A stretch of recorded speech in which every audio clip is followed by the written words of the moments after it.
So, we continue with discussion of answers. The next item was marmot, M-A-R-M-O-T, you would recall from the last lecture, and the answer is rodent. You know, rodent are rats, rat like from belonging to the same family. Tureen is a large, deep serving dish. Many a time, perhaps some of you have this dish at homes, but very often you find this in hotels when the waiter serves you food in a large, deep serving dish with a cover for serving soups and stews. So, you know something important is coming your way when it is a tureen. So, that dish is called tureen. See, every dish has a particular name. Culinary, in architecture, in designs, that is what we have been seeing so far, that everything has a name. Okay. An ordinary podium is not just a podium, it is named something else. You remember that the other day I showed you this particular podium and I said a lectern. So, everything has a particular name to it. It is not, we do not give generic names to things, and especially when you are appearing for an exam that tests your grammar, vocabulary, usage, you have to be sensitive to these things. The next word was martingale and the answer is harness strap. It is not a atmospheric disturbance or a wobbler, it is a harness strap. People use it for harnessing, that strap that is used when people harness. Now, maunder is to talk incoherently, that was the next word, M-A-U-N-D-E-R, that is talk incoherently, and synonyms for maunder are blabber, chatter, gabble, gibberish, and even piffling and prattle and tittle tattle. These are the kinds of words that only a higher order person may, person with a higher order of English would use in day to day conversation. Blabbering, chattering, gabbling, gibbering, palaver, piffling, tittle tattle, these are not the kinds of words that you will find in day to day, I mean in the conversation of people who are just basic and who have entry level conversational skills. Maunder is more formal, and blabber and tittle tattle and piffling and prating and all that, this or prattling and prating, all these are a little colloquial, yes, but they will be used by those people who have a very good control and command over the English language. Next word was mayhem. It means violent disturbance, criminal mutilation. The answer is choice C. Yes, I know many of you would have got confused with the word murder. It is not murder. Generally, we newspapers say murder and mayhem. Okay. So, they are not interchangeable. Murder is murder, mayhem could also, mayhem can be murder, but if the choice is also given as criminal mutilation, where destruction and violence is involved, then it is mayhem. You cause a lot of mayhem. Okay?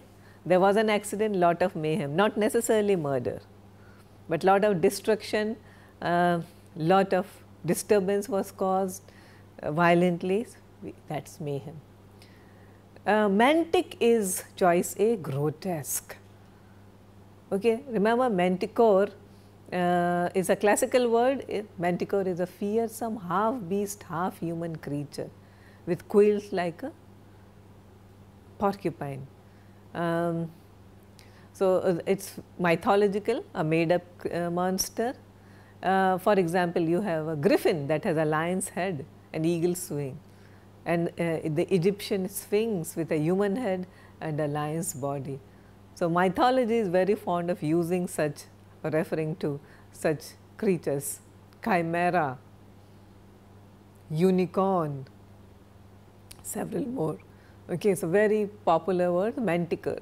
So, grotesque, grotesque itself means something which is abnormal in a disturbing sort of way, not a beautiful way. Next word was meiosis. Meiosis is understatement here. understatement. And next was Melic, M-E-L-I-C. Melic is related to song. Exact meaning is related to an ancient Greek song, lyric poem, which is meant to be sung. And the next word was minion. You very often come across this word like minion. What does it mean? Minions are those people who do somebody's biddings all the time. So, let us say you have the director of a company and his minions, they will do his legwork, and they generally depend on him for favors, him or her as the case might be. So, the best answer is D, hanger on. They feed off the people, okay, feed off an important person who is in a position to do favors to them. So, a big person, minion, he has his, or she has their minions, a kind of a yes man, a nameless, faceless servant. They have no best, it is just that here is a person who is in a position, the chief minister and his or her minions. It is a negative term, okay, that your only importance is that you are around the person who orders you around. Okay, corporate presidents have minions, politicians have minions, they try to cover up their mistakes. If a celebrity comes to your college or university or to your town, sometimes you will find minions will come ahead of time to make sure that everything is perfect and the stage is set right and the welcome committee is set right. So, that is the job of a minion. Next word was moiety. Moiety is half, choice A. It is of one of two equal parts. If you cut a chocolate or cake or a pie in half, then you have one moiety for lunch and you can have another moiety for dinner. Okay. Moiety has also been used in Shakespeare in Antony and Cleopatra. The death of Antony is not a single doom. In the name lay a moiety of the world, one half of the world. Okay. Next is mordacious. Mordacious is caustic, biting. A rat's bite is very mordacious, you know. So, it has a very sad and negative meaning to it. Motley is the next word, which means undistinguished, choice B. A motley crowd came and protested. Undistinguished, assorted, miscellaneous, those are the synonyms. Sundry, it also does not have a very positive connotation. Today, it is used in virtually any context as a synonym for a group, a ragtag army, a heterogeneous army, a mismatched group of people. The word was first used, and you will be surprised to know, to describe multicolored fabric, okay, and that too in a jester's, a fool's costume. Okay, the distinctive clothing was a sign of the fool's place outside the class system, and therefore, the fool in a court, the court jester was he had the exceptional ability to speak freely. This was very common in the Elizabethan court. So, motley, okay, motley was used to describe a multicolored fabric.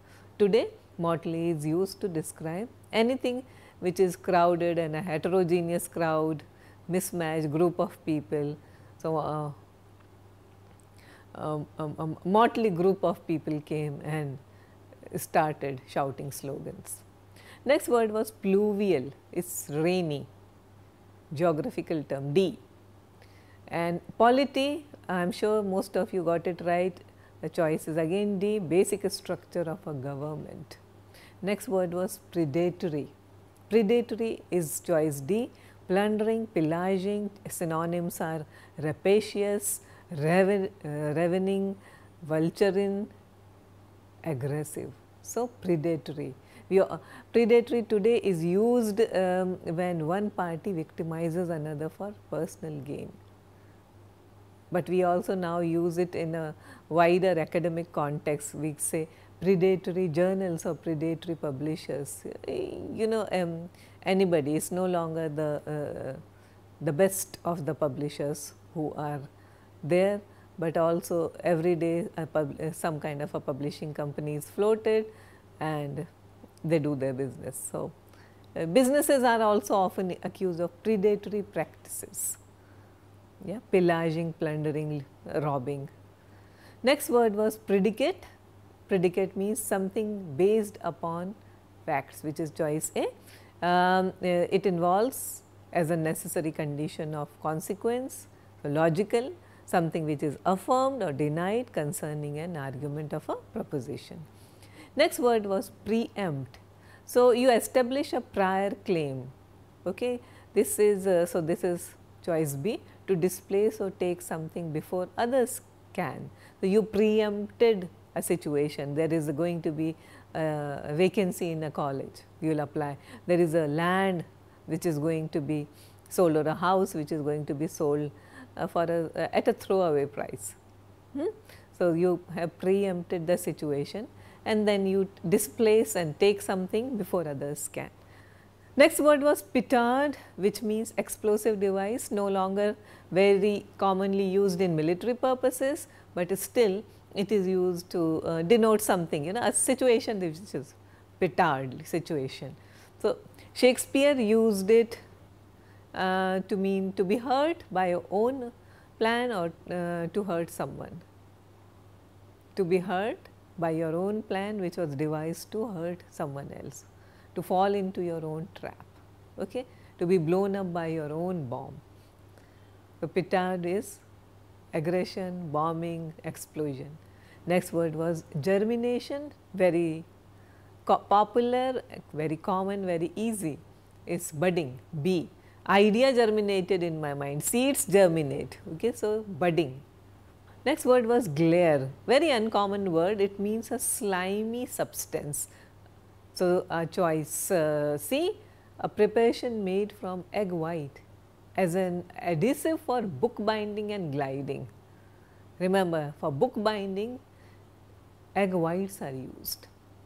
I am not sure of the much more sophisticated ways of book binding. Perhaps the art of book binding is also fast disappearing, but once upon a time, not too long ago, egg whites were used as an adhesive for book binding. Next word was heuristic, choice A, following a formula.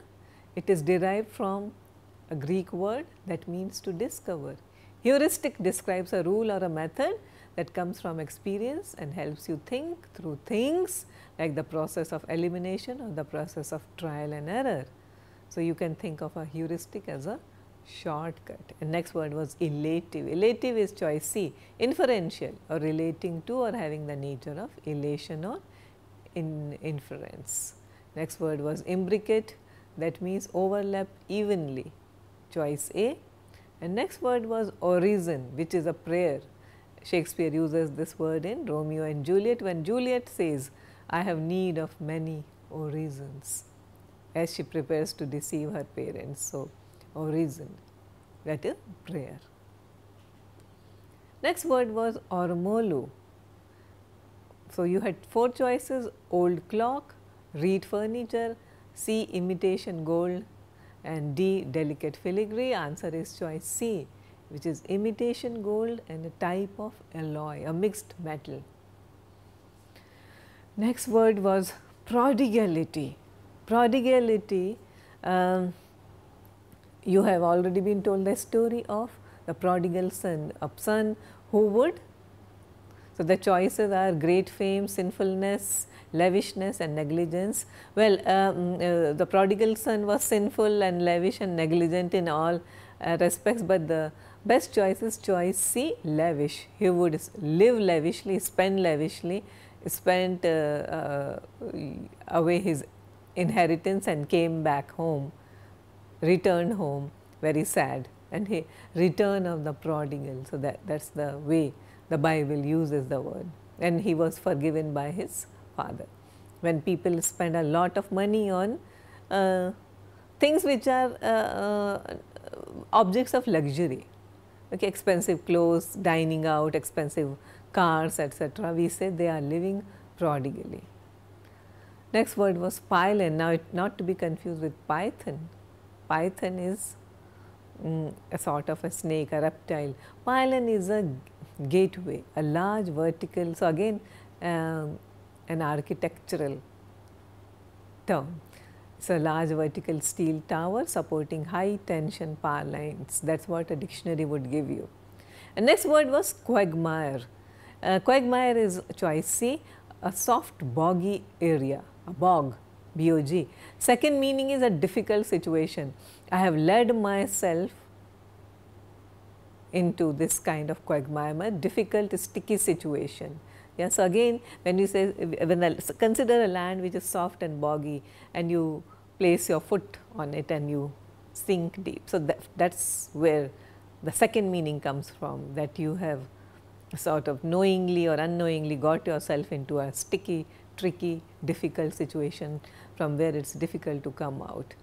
The choices are, bog choices are swamp, morass, peat, marsh, fen, F-E-N-S, slough, S-L-O-U-G-H, quicksand. All these are synonyms. All of these mean the same thing, a soft kind of a place, an area from where it is difficult to come out, and that is what somehow you use, that is how you use it in everyday language also, a quicksand like situation. You keep sinking and sinking further and further into this. Next word was peristyle, and it is choice D, enclosure formed by a row of columns, again an architectural word.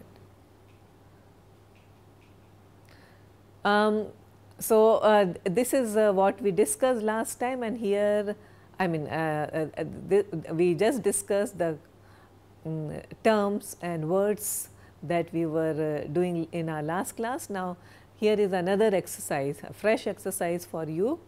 Please open your dictionaries and look at the slide here. Look at the first word, quotidian. Choices are A, trite, B, occurring every day, C, word for word, D, sharing. Next word is recrimination. A, counter accusation, B, double jeopardy, C, flattery, D, needless repetition. Next word is redaction. A, conquest, B, submission, C, editing, D, rehearsal. Next slide, please look at it. Quietus. A, conservatism, B, comfort, C, soft speech, D, release from life. Next word, redolent. A, fragrant, B, needy, C, lazy, D, grieving. Next word, refulgent. Brilliant, unstable, capacious, explosive. Next word, reprehensible. A, easy to grasp, B, blameworthy, C, deferential, D, viable. Look at the next slide. Reprobate. A, sinner, D, deserter, C, stickler for accuracy, D, official in charge of wills. Next word, reproof. A, check, B, strengthening, C, demonstration, D, sincere. Next word, refection. A, meditation, B, light meal, C, remedy, D, dessert. There is a difference between desert and dessert. Next slide, please look at it. Rhapsodic. A, ecstatic, B, fervent, C, bombastic, D, tightly knit. Next word, risible. A, shimmering, B, likely, C, likely as in similar, C, inducing, D, laughter. Next word, salutatory. A, healthy, B, leaping, C, spicy, D, attacking. And we will discuss the answers. So, quotidian is something that occurs every day, daily quotidian. It is a very poetic, literary kind of a word. People don't generally use it in everyday speech. However, competitive English is not all about everyday speech. You may not even find it in newspapers. you will have to do a little bit of literature reading. Read T.S. Eliot, read Shakespeare, read perhaps Charles Dickens and the great works of some of the American authors like Henry James and Edith Wharton. You will find plenty of such kinds of words. John Steinbeck is another important American novelist that can be quite useful where it comes to developing vocabulary. Recrimination is A, counter accusation, and redaction is choice C, which is editing and writing. Sometimes it is also meant for the censoring or obscuring of part of a text for legal or security purposes. So, redaction. Next word was coitus. Coitus means release from life, in other words death, choice D. Again a very religious eupheistic. The other day we were using or discussing a word like eupheism, which means using a softer term to mean something harsh. We do not say short people, we say vertically challenged, we do not say blind people, we say visually impaired, and we do not say died, we say got a release from life. Redolent, next word is fragrant, and it's meant in the way in the context of pleasant odor. Redolent. Indolent is lazy, so don't get confused with choice C. John Keats had written a poem called Ode to Indolence, which is in the pleasures of just doing nothing. He was not advocating laziness, of course, but he was talking about a situation when sometimes it's good to just lay back and enjoy nature. The romantics were great admirers of nature. Next word was refulgent, which means brilliant. It comes from the Latin word fulgere, F-U-L-G-E-R-E, meaning to shine. So, here we are talking about brilliance in terms of shining, brilliantly radiant, dazzling, luminous. These are the synonyms. Next word was reprehensible, which means blameworthy. We can blame something, deserving condemnation, censure, not censor, censure. You know the difference between to censor something, to censure something, C-E-N-S-U-R-E. Okay, we say reprehensible laxity, blameworthy. Synonyms are deplorable, disgraceful, discreditable, disreputable, despicable is a very good word for reprehensible, odious, obnoxious, opprobrious, repugnant. Okay, so, these are the synonyms for reprehensible, all negative words. Next word was reproof. Reproof. Choices were A, check, B, strengthening, C, demonstration, D, censure. So, the best answer is D, censure, to blame someone for something. And next word was refection, R-E-F-E-C-T-I-O-N, there is no L here. A, meditation, B, light meal, C, remedy, D, dessert. The best choice is B, light meal, a repast, okay, a light meal, it is not dessert. Next word was reprobate. We often come across this term in newspapers and magazines. Reprobate is it's a religious kind of a word meaning sinner. Today we use this in context of criminals also. So, a sinner, choice A, a wretch, unprincipled person. Other synonyms could be rake, R-A-K-E, profligate, degenerate, debauchee, libertine. So, person of low morals, bad character. It is a very negative word to call someone reprobate, morally reprehensible. Next word was rhapsodic, which means ecstatic. Okay, Bohemian Rhapsody, that means ecstasy, in rapture, you go in rapture. So, he was rhapsodic about the movie. It is a very high flown kind of a word, but very nice word. It is a very positive word. You can also confuse it with fervent, fervent in praising, or bombastic, using big words, but best meaning is going in raptures, going ecstatic about something, that is rhapsody. Very positive term. Risible is something that induces laughter. All these stand-up comedians and their risible comedy, their risible jokes.